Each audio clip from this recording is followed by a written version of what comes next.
Hai Sanjosers, kembali lagi sama kita di Bilik Jurnal, bisik asik bersama Say Jurnal.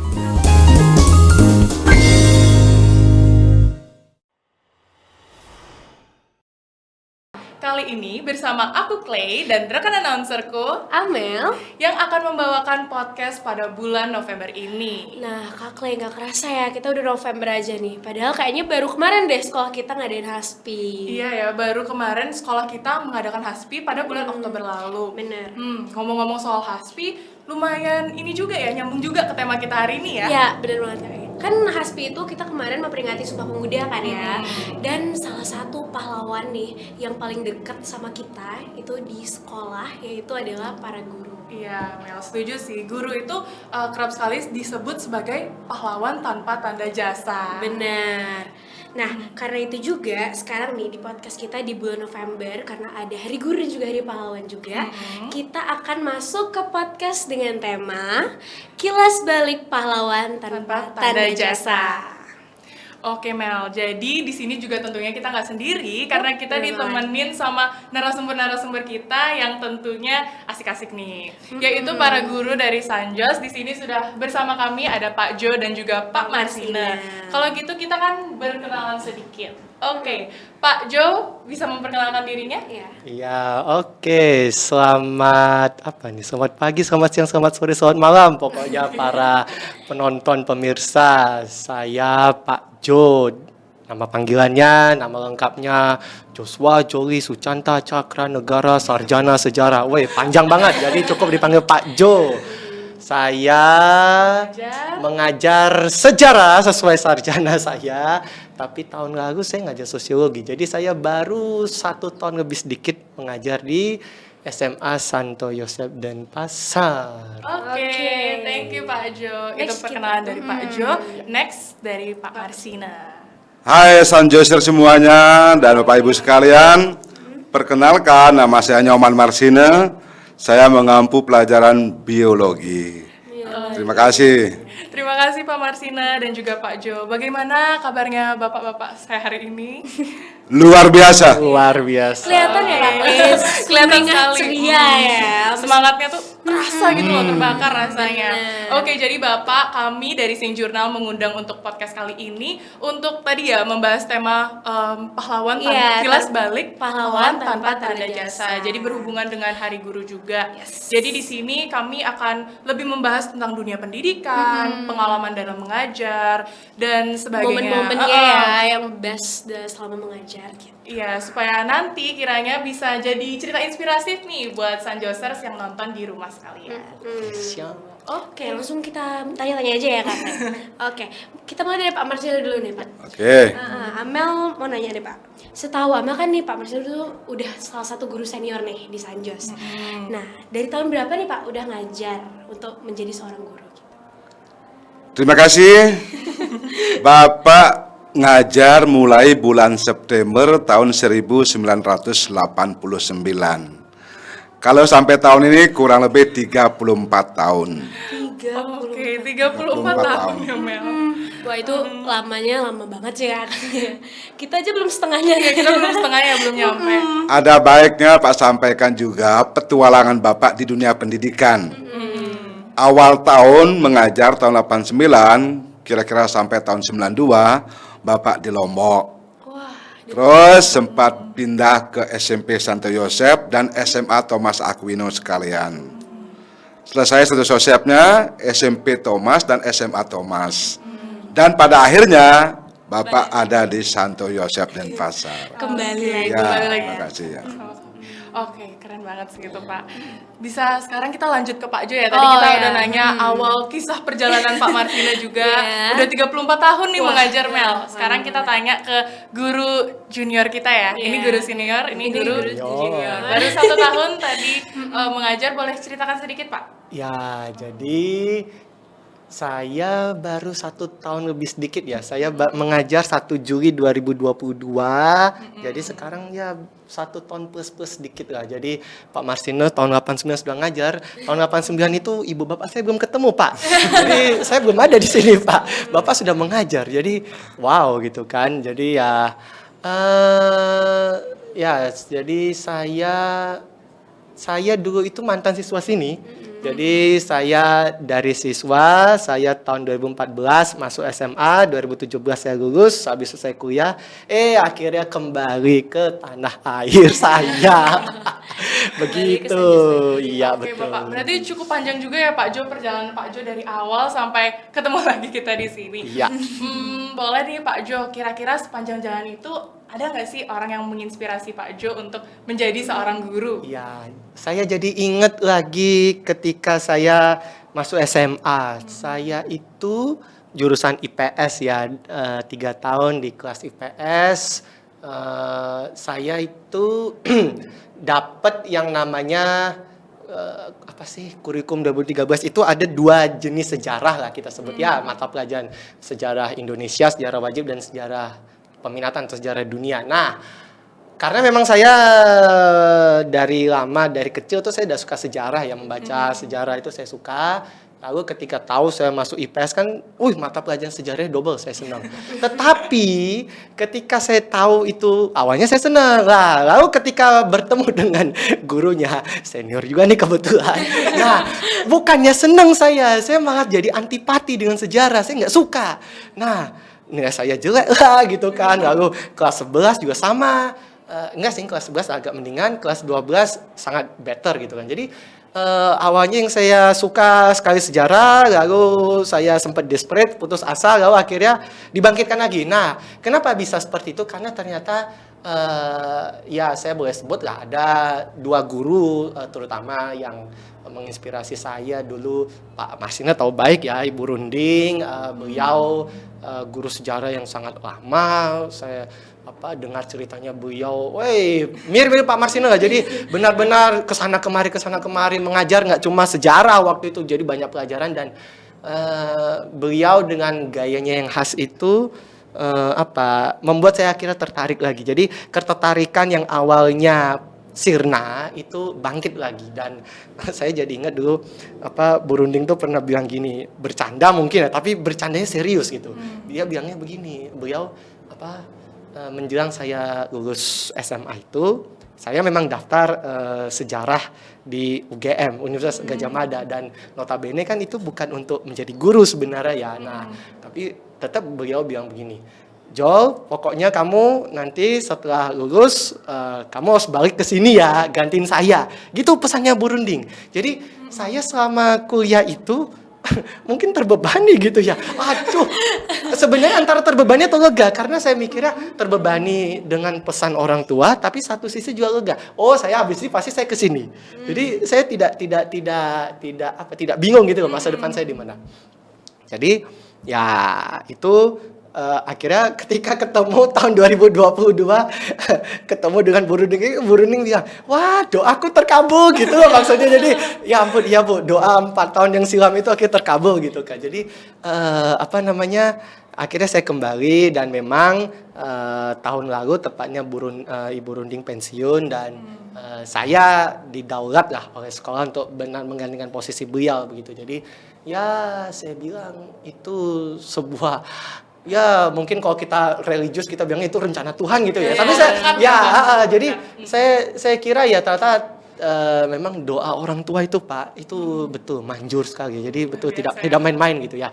Lalu yang kedua ada juga tapi beliau sudah tidak mengajar lagi, ada guru muda juga kebetulan, namanya kalau saya tidak salah ingat Ibu Oge namanya. Beliau tidak lama di Santo Yosef, sempat mengajar saya 1 tahun, mengajar sejarah juga. Dan mungkin kalau tadi kan Bu Runding itu tanda petik senior ya, guru senior. Nah, lalu Ibu Oge ini sebagai guru muda, guru yang masih junior, yang masih semangat. Jadi saya kira itu 2 perpaduan yang sangat bagus ya. Jadi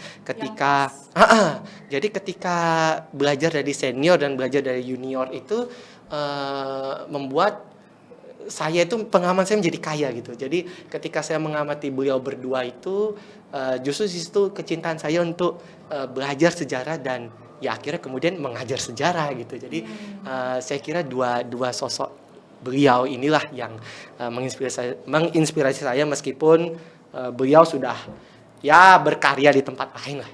Tuh. Oke, baik, terima kasih Pak Jo. Keren ya Mel. Ya Pak Jo yang baru 1 tahun aja ternyata pengalamannya udah sebanyak itu ya Kak di pendidikan. Bagaimana guru-guru yang menginspirasi itu benar-benar keren Jadi banget. terinspirasi juga Iya. nih, baru awal. Nanti tiba-tiba Ya. kita balik lagi ke Santoyo Ya. Iya nggak ada yang tahu ya. Amin, Ya, kita ya. didoakan ya. Harus. Aduh. Oke. Oke, berarti itu tadi motivasinya dapat dari sosok-sosok guru Betul. yang keren itu juga ya Pak. Kalau tadi kan mengenai sejarah ya Pak. Kalau Pak Marsina kan lebih ke biologi, jadi ini perpaduan juga nih Mel, ada satu Ya. rumpun IPS, satu dari rumpun Ya. IPA. Kalau Bapak mungkin bisa ceritakan sedikit Pak, muncul ketertarikan dalam dunia biologi gitu ya Pak, Pada bagaimana? 34 tahun. Ketertarikan dunia biologi dan jadi guru khususnya ya. Mungkin kalau saya cerita nggak masuk akal bagi anak-anak generasi Z ya. Gimana tuh Pak? Kalau tahun 80-an pilihan sangat terbatas. Saya berada di desa yang kecil ya, yang rata-rata profesi orangnya guru aja. Guru atau petani itu aja. Guru atau petani. Kita yang masih bisa sekolah, mau kuliah, tetap pilihannya guru. Ini kayak apa ya? Semacam ya kewajiban lah seperti itu jadi guru. Ya. Kita juga tahu tahun sekian tuh guru kan di desa luar biasa dihargai, dihormati, dibanggakan, diteladani. Ini luar biasa. Orang bijak mengatakan dulu apa? Guru patut digugu dan ditiru. Itu ada kebanggaan juga kalau andai kan bisa jadi guru waktu itu kan. Terus persoalannya kenapa milih biologi itu cukup serius alasannya. Kalau boleh saya cerita ya, mulai SMA lah. SMA saya sangat tertarik pelajaran bahasa Indonesia. Wah. Kalau tahun Jauh ya. kalau tahun 80-an saya sempat megang mading, majalah dinding sekolah selama 3 tahun. Selama 3 tahun tidak tergantikan. Karena suka buat puisi, suka buat cerpen. Sehingga kalau ada apa-apa di sekolah pasti guru bahasa Indonesia, ayo man, madingnya kosong, tolong diisi. Nah, itu jam 1 mulailah bikin puisi, bikin cerpen, tempel di sana. Itu cukup lama karena hampir 3 tahun. Di penghujung di kelas 12 ketika mau ujian zaman dahulu, ketika guru tuh bahas soal biologi, banyak misteri dalam pelajaran biologi yang belum terjawab sampai hari ini. Istilahnya keunikan-keunikan, keanehan-keanehan yang terjadi dalam biologi. Ini yang menantang. Contohlah, bagaimana sebuah telur, sebuah ovum makhluk hidup tidak dibuahi, tapi bisa menjadi individu baru. Ini namanya partenogenesis kan? Ini kami tertarik, kok bisa sih, ada apa? Dan masih banyak yang lain-lainnya yang seperti itu. Sehingga ada pergeseran minat sedikit. Saya beralih, oh kayaknya biologi ini asik ini. Apalagi ada praktikumnya zaman dahulu kan. Bedah ikan, bedah katak, bedah burung dan sebagainya. Itu akhirnya mulai ketertarikan di sana, akhirnya menjatuhkan pilihan mengambil program studi biologi. Asik. Kira-kira seperti itu. Oke, terima kasih. Jadi Pak rasa Marsina. penasaran ya Kak, terus berkecimpung 34 tahun ya Pak ya di dalam dunia biologi. Wah. Keren sih karena banyak juga sekarang yang kurang minat ya sama Aduh, biologi tapi itu susahnya. ngedengar Pak Marsina cerita itu saya kok Jadi jadi minat penasaran biologi juga ya ya. padahal saya anak ekonomi. Oke, baik, terima kasih Pak Marsina. Oke, sekarang kita mau balik nanya ke Pak Joni. Ya. Salah satu pertanyaan juga yang mau saya tanya ke Bapak itu gimana ya Pak pendidikan itu bisa memberikan dampak besar bagi kehidupan seseorang? Waduh, berat sekali ini. Kan lama ya. Ya. Sekolah lama. Saya jadi ingat ketika dulu SMP kelas 9 itu saya kan pernah presentasi kelompok nih. Lalu itu presentasinya adalah tentang ini kamu memilih setelah SMP kamu mau kemana, ke SMA, ke SMA dan seterusnya. Lalu di akhir presentasi itu saya membuat sebuah quote, kata bijak saya ngambil dari seorang mendiang Nelson Mandela, tokoh di Afrika Selatan. Beliau bilang bahwa satu-satunya senjata yang paling ampuh di dunia itu adalah pendidikan. Nah, ketika saya sampaikan itu kepada di kelas, mereka sorak gembira, wah gitu kan. Padahal saya nggak ngerti, saya ngambil aja kutipan itu saya ambil aja, karena hubungannya kan saya mempresentasikan tentang pendidikan ya. Nah, tapi ketika saya mendapat pertanyaan ini, saya jadi ingat kembali pengalaman saya mengambil quote itu. Jadi ya saya mengamini apa yang disampaikan oleh mendiang Nelson Mandela bahwa senjata paling ampuh pun bisa lahir itu karena ada pendidikan. Sehingga bagaimana generasi masa depan bangsa itu ditentukan ya banyak faktor, tapi pendidikan itu sebenarnya yang paling utama. Jadi kalau kita bicara misalnya sekarang ya kemajuan ekonomi dan tata bengeknya itu, saya kira itu cuma faktor sekunder gitu loh. Jadi bukan yang utama, karena memang Balik lagi. di pendidikan. Jadi saya juga teringat satu kisah. Ini mumpung karena kebetulan saya guru sejarah nih ya. Ya harus ingat masa lalu gitu ya. Menjelang Indonesia merdeka, asik. Ketika Jepang kalah tahun 45, Kaisar siapa waktu itu? Hirohito kalau tidak salah. Beliau desperate ya dengan kekalahan Jepang, Amerika membom lah gitu. Lalu satu pertanyaan beliau kepada katakanlah Perdana Menteri atau pemerintahan di sana apa? Berapa jumlah guru yang tersisa? Jadi bukan yang ditanya berapa tentara, berapa pesawat yang kita masih ada, dan tidak. Yang mereka tanya berapa guru yang masih sisa.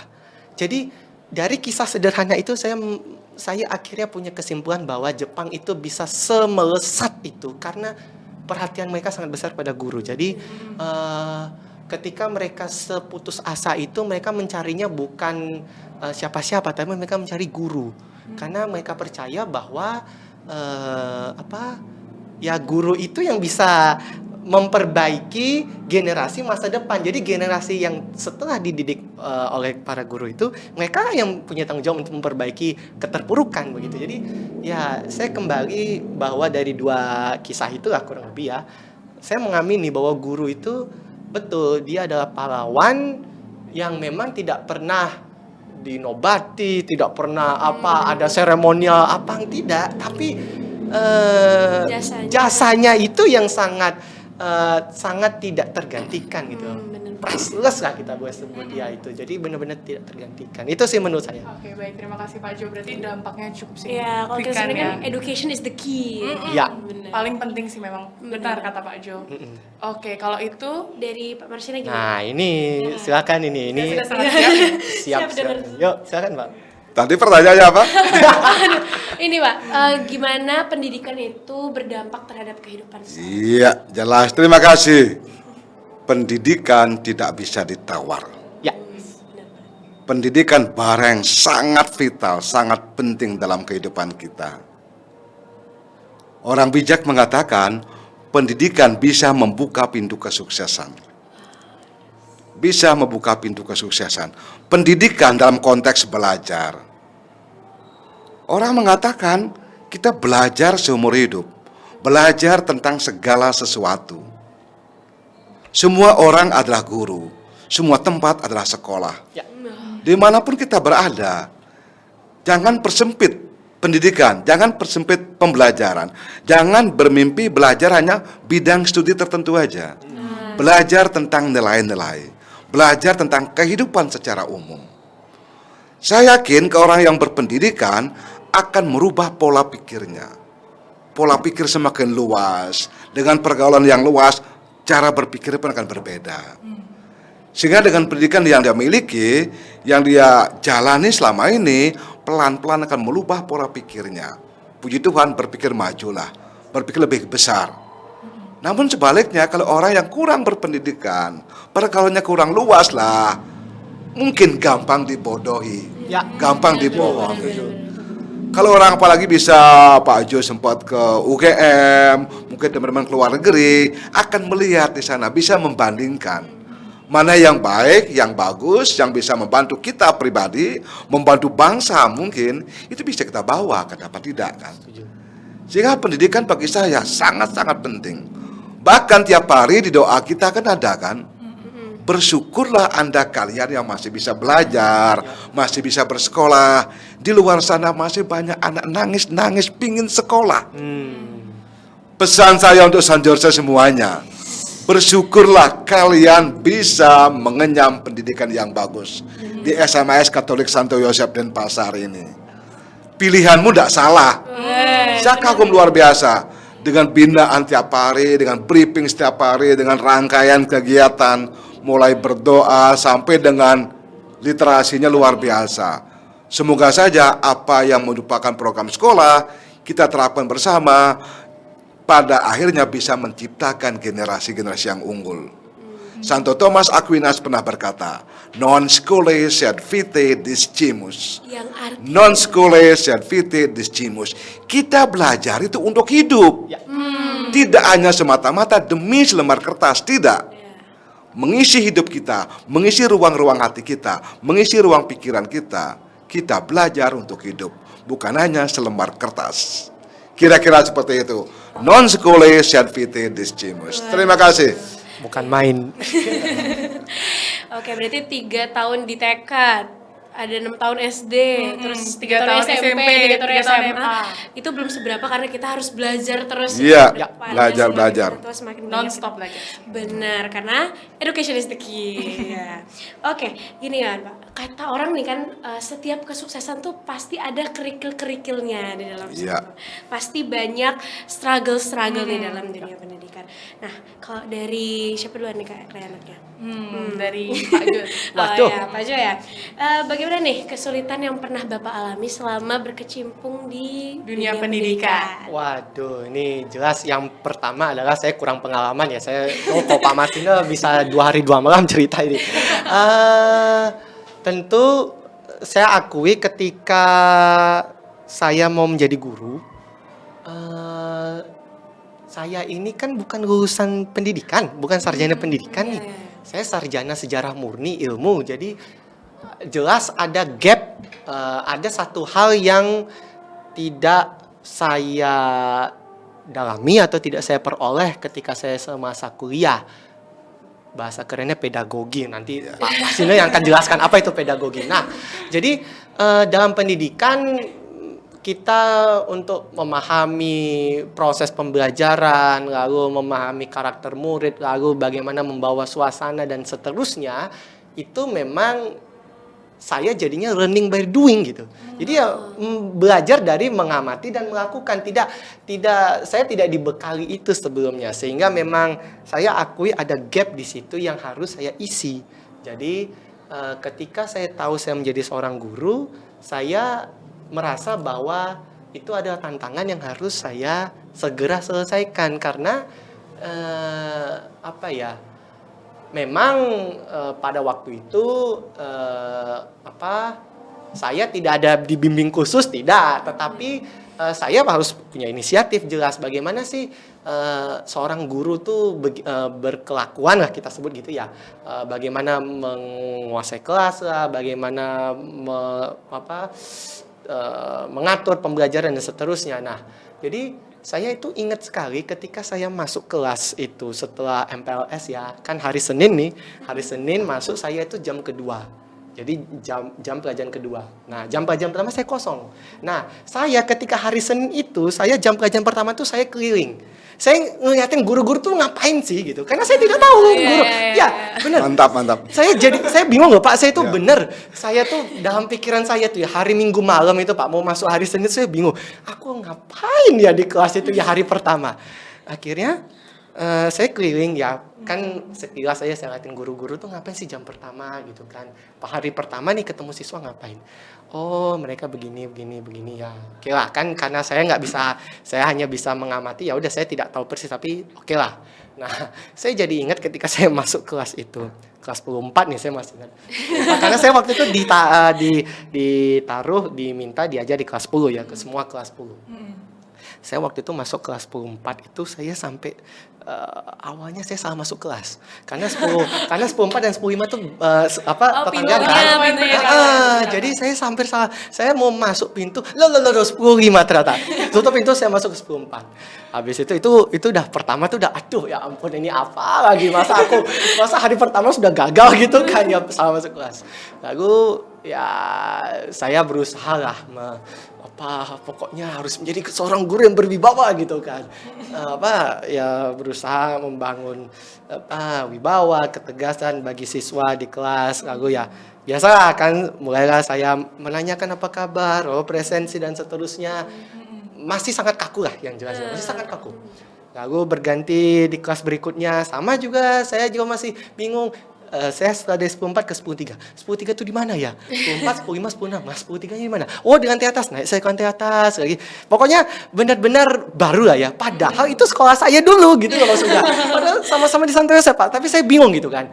Ya, karena memang sistemnya berbeda ya. Jadi jelas itu ya. Jadi ada gap gitu yang menurut saya itu yang harus saya isi. Lalu ya sebagai tahun pertama saya mengajar, tentu saya menemukan banyak karakter. Jadi saya sebagai orang yang notabene saya sama kuliah tuh sebenarnya tidak banyak bergaul, Pak. Jadi saya tuh bahasa keren sekarang apa sih? Introvert gitu ya. Ya, tapi saya tidak mau nyebut diri introvert ya, tapi beda sekali ketika saya di kampus bertemu sedikit orang dengan di sekolah saya harus bertemu banyak orang, 300 siswa lebih gitu ya, satu angkatan kelas 10 saya bertemu setiap harinya ya Pak? Setiap harinya, sehingga saya benar-benar harus memaintain diri saya untuk bisa menerima berbagai karakter yang bermacam-macam, dari yang paling diam sampai yang paling ribut, semuanya, dari yang paling niat belajar sampai yang kerjanya tidur di kelas, semua harus saya terima. Jadi itu betul-betul tantangan. Jadi ya itu tadi learning by doing itu, sehingga benar-benar pernah satu masa ketika saya kehilangan semangat lah untuk mengajar, lalu akhirnya tapi saya kira itu melengkapi ya. Jadi ada di satu masa misalnya di satu kelas tertentu saya tidak semangat, lalu ketika saya pindah ke kelas lain jadi semangat lagi. Jadi ya saya kira itu dinamika jadi saya kira tidak stagnan begitu. Jadi itu yang membuka pola pikir saya bahwa ternyata menjadi guru itu harus benar-benar kita dinamis dan adaptif gitu ya. Jadi kita tidak bisa menurut saya tidak bisa terlalu saklek dengan perasaan kita begitu, sehingga kita ya yang harus seperti tadi Pak Marcena bilang digugu dan ditiru itu loh. Itu berat gitu. Jadi bagi saya yang notabene masih muda ini berat Pak itu mengemban misi gugu dan ditiru tuh. Jadi ketika saya tahun-tahun pertama mengajar dengan misi seberat itu, saya ya tentu banyak kendala dan tapi ada positifnya ya. Jadi ketika mengajar di kelas 10 yang notabene dengan kurikulum baru nih saya masuk jadi guru baru sudah dapat kurikulum merdeka. Waduh, ini barang apa gitu kan ya. Saya ngalamin kurikulum yang lama aja saya masih tidak mengerti, apalagi saya mengambil kurikulum yang baru. Jadi jadi betul Pak Marcel mengatakan kita tuh belajar sepanjang hayat. Jadi jangan kira cuma siswa yang belajar, kami guru-guru juga belajar gitu loh. Harus. Jadi harus ya. Jadi memang pembelajar sepanjang hayat itu betul sekali. Jadi saya pribadi sebagai guru itu belajar tidak hanya dari rekan-rekan guru, rekan-rekan senior utama, tapi kalian juga. Jadi kami belajar juga dari siswa gitu loh. Jadi ambil contoh begini. Bapak dulu di kelas 1 itu ini Kle tahu lah mantan muda Bapak ini, Bapak suka memberikan namanya refleksi. Jadi Bapak minta masukan dari kalian tuh, Bapak tuh bagaimana menurut kalian. Jadi selesai tugas. betul. Jadi Bapak itu terkesannya Bapak pernah menganggap itu formalitas ya. Jadi apa sih ya sudah. Tapi beberapa hal Bapak melihat itu sangat baik. Jadi ada masukan-masukan yang benar-benar itu memperbaiki Bapak. Karena Bapak akui Bapak kurang gitu. Jadi tadi itu ya ada gap yang harus Bapak isi. Sehingga gap itu bisa diisi dari apa? Dari apakah Bapak mencari sendiri atau Bapak Bapak minta bantuan dari kalian gitu. Jadi dari rekan guru sejawat iya, dari kalian iya. Jadi dari siswa itu Bapak bisa mendapatkan banyak insight gitu, dapat masukan. Oh, Pak Jo tuh begini-begini loh. Sarannya apa sih begini-begini. Nah, sejauh itu bisa Bapak lakukan, Bapak akan lakukan. Jadi Bapak pernah kok sampaikan ke kelas bahwa terima kasih kepada kalian yang sudah mengisinya dengan serius gitu. Ya, mengisi dengan main-main ya itu hak kalian. Tetapi ada kok yang mengisi dengan serius dan Bapak cermati dan Bapak bisa perbaikilah begitu. Jadi saya kira ya pengalaman 1 tahun plus ini hampir 1,5 tahun lah kalau disebut tuh sangat memperkaya hidup Bapak. Jadi betul-betul Bapak bisa banyak belajar dari kalian yang yang ya dengan beraneka macam karakter itu. Jadi Bapak bukan dituntut sih ya. Bapak memacu atau memaksa atau ya mendorong diri Bapak untuk harus berani tanda petik keluar dari zona nyamannya Bapak yang notabene terlalu membawa perasaan dan segala macam. Tidak bisa begitu. Jadi harus ya sedikit demi sedikit harus berubah gitu. Kamu harus Bapak menasihati diri Bapak sendiri. Kamu tuh ya harus keluar dari zona nyamanmu untuk ketika kamu berhadapan dengan orang-orang lain, masih banyak kok orang-orang yang pengen belajar, masih banyak orang yang serius, masih banyak orang yang dengan struggle-nya masing-masing mereka punya rasa loh. Jadi pernah beberapa hari yang lalu ya Bapak tuh buat story kan Bapak bilangnya begini, guru Bapak itu sesederhana kalian mengatakan, Pak kita mau belajar apa hari ini? Pak saya mau belajar dong Pak gitu. Pak misalnya, jadi Pak saya kangen loh Pak diajar Bapak seminggu lalu kita tidak ketemu. Nah kata-kata seperti itu bagi saya pribadi itu sangat menyentuh hati loh, bener. Memotivasi sekali. Jadi ya saya nggak bisa nangis, saya nggak tahu ya Pak Marsido pernah ngamen atau tidak. Saya berusaha menahan, saya tidak menangis di kelas, tapi saya ceritakan ketika saya sampai rumah itu saya cerita kepada keluarga saya gitu, begini. Ya nggak cuma coaching saya gitu, kepada orang tua saya, bapak ibu saya ceritakan bagaimana pengalaman dan itu membuat saya terharu. Jadi saya ternyata meskipun banyak kerikil yang kesulitan, Tata masih banyak bahasa kerennya embun-embun yang menyejukkan gitu loh Pak. Gitu. Jadi ya saya kira itulah. Nanti saya cerita lebih lama lagi Pak Marsindo lah. Nih Pak Marsindo nih harus cerita nih. Makasih Pak Jo. Jadi memang benar ya kata Pak Jo tadi, mungkin dalam dunia pendidikan banyak sekali suka ataupun duka yang dialami. Tadi udah dengan Pak Jo, sekarang kami juga mau mendengar nih. Mantap. Sebelum saya memberikan beberapa hal, saya salut sama Pak Jo, ini anak muda yang energik luar biasa. Saya selaku senior kalau lihat anak muda berpikir, dulu awal masuk saya seperti ini. Kecil, cungkring ya. Lihat Pak Rio, Pak Jo, junior datang kan. Oke, kalau kita bicara kerikil-kerikil dalam proses pembelajaran, terlalu banyak yang perlu kita bicarakan, Sekian tahun lalu saya pernah berpikir seperti ini. Ada rasa geram, rasa jengkel juga dengan guru-guru utamanya. Orang yang punya ijazah guru belum tentu layak untuk mengajar. Untuk bisa mengajar, mendampingi siswa, bagaimana supaya kita diterima oleh siswa? Bagaimana kalau siswa bisa menerima saya sebagai pendampingnya? Itu perlu perjuangan luar biasa.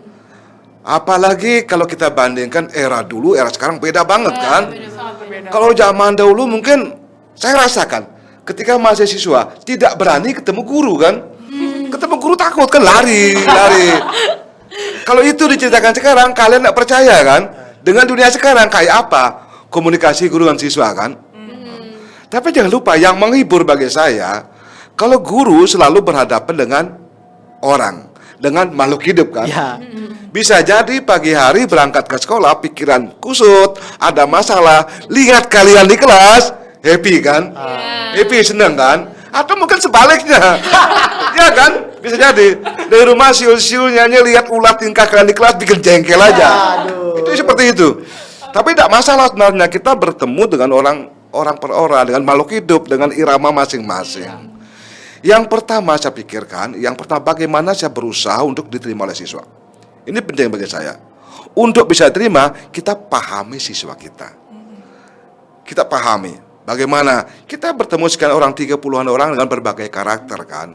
Oke, tipe diam serius ada. Tipe yang jago juga banyak omong ada. Yang banyak omong nggak bisa ada juga kan. Yang diam dan memang nggak bisa itu ada. Itu kita ramu kan. Sehingga Pak Joli ada pendidikan diferensiasi itu ya. tidak disuruh pun sudah terjadi itu kan. Tidak terjadi. Kita guru, mohon maaf ya, bisa mengkategori, mengelompokkan, mengenal siswa. Oh, si A ini begini, si B ini begini, si C begini. Sehingga kalau dalam proses pendampingan, kalaupun masih banyak ada kekurangan, kami sudah mencoba seperti itu. Namanya proses belajar kan saling belajar kan, guru belajar, siswa pun belajar.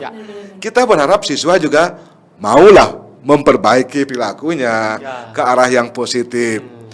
Tapi cukup berat, tantangan menarik. Kalau saya tuh menarik benar.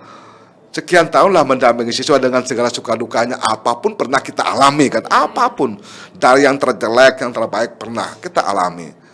Tapi jangan lupa kepuasan seorang guru dengan tantangan-tantangan yang ada. Saya ulang lagi tantangannya. Pertama, bagaimana kita biar diterima oleh siswa. Yang kedua, bagaimana kita menyiapkan konten kita, materi pelajaran kita dengan metode yang benar. Saya di rumah berpikir, tidak pegang buku lagi kan. Besok materinya ini asiknya gimana ya? Asiknya gimana? Ketika kami belum menemukan solusi yang terbaik, boleh dong tanya sama siswa. Ayo, gimana caranya? Biar asik materi ini. Bagaimana mengajak siswa biar asik belajarnya? Oke, dengan cara santai, konten masuk, dikuasai dan dipahami. Ini penting bagi saya. Kalaupun itu mungkin tidak semulus yang kita bayangkan, ada persoalan, tetap ada aja di mana-mana pun ada kan. Terus yang ketiga, kalau bicara masalah kan, tantangan kita hadapi. Jangan lupa, ini masih barang yang vital. Ketika banyak orang tua belum mampu membayar, bagaimanapun itu penting kan, untuk keberlangsungan pendidikan. Apa yang bisa kita kerjakan? Saya punya pengalaman menarik. Ketika ada program study tour untuk siswa kelas 11, satu kelas, saya ingat IPA 1 tuh, hanya satu orang nggak bisa ikut. Alasan uang nggak ada. Dengan bicara sama anak-anak, teman-temannya, gila. Saya katakan itu sejarah. Dia bisa mencoba menggali dana dengan jualan di sekolah, nitip di kantin sekolah. Dia urunan, hasil dikumpulkan sampai bisa membayarkan temannya lengkap dengan uang sakunya. Saya katakan kecil, Amal bisa tanyakan, katanya anak saya Rion tuh, ada nama Fabel, nggak punya uang, tapi bisa saya berangkat tur, dapat uang bekal dia. Ini saya katakan, pelan-pelan anak tuh ada rasa kan, ada empati pada teman. Ini luar biasa bagi saya.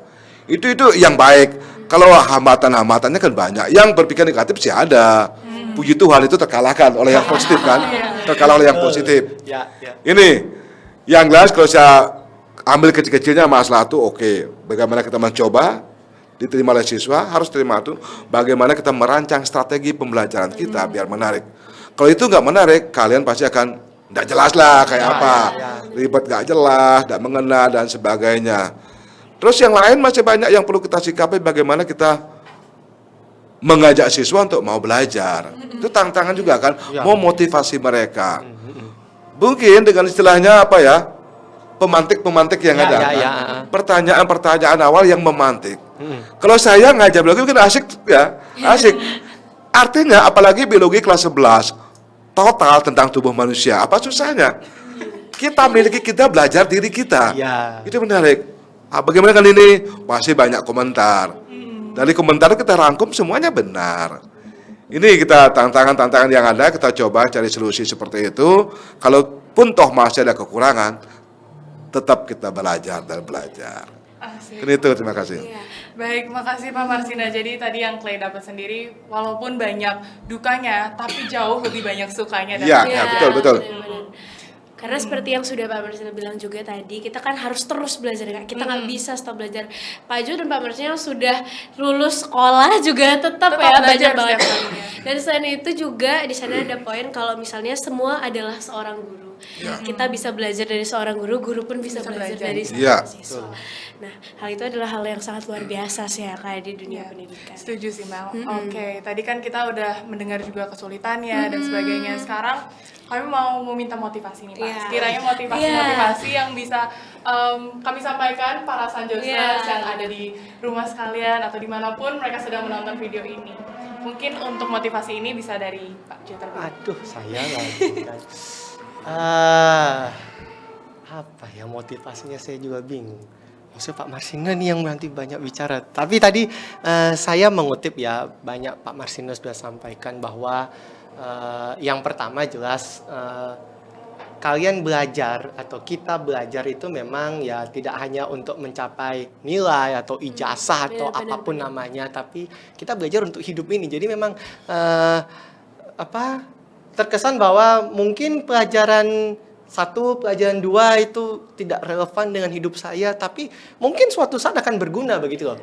Jadi saya mengamini itu dalam diri saya pribadi ketika saya belajar banyak hal, meskipun memang saya tertarik secara khusus di sejarah, tapi bukan berarti saya bisa lepas dengan pelajaran yang lain, karena bagaimanapun juga pasti itu akan berguna, entah mungkin tidak ketika saya menjadi guru, entah ketika saya di mana, itu akan berguna. Jadi tentu kembali lagi bahwa kita belajar, entah guru, entah siswa, siapapun kita itu, kita belajar untuk kehidupan kita sendiri gitu loh. Karena kita ya pembelajar sepanjang hayat, kita nggak bisa stop belajar. Kalau secara ekstrim kita sebenarnya stop belajar ya stop hidup gitu loh. Jadi ya belajar juga punya definisi yang macam-macam ya. Tadi saya sangat terkesan jujur dengan Pak Marsina mengatakan bahwa pembelajaran itu tidak bisa dibatasi. Bahwa kita belajar di sekolah, di kelas oke. Tapi pembelajaran tidak hanya sebatas itu. Kalian di luar sekolah, kalian di kehidupan kalian masing-masing, kalian juga belajar kok gitu. Jadi saya kira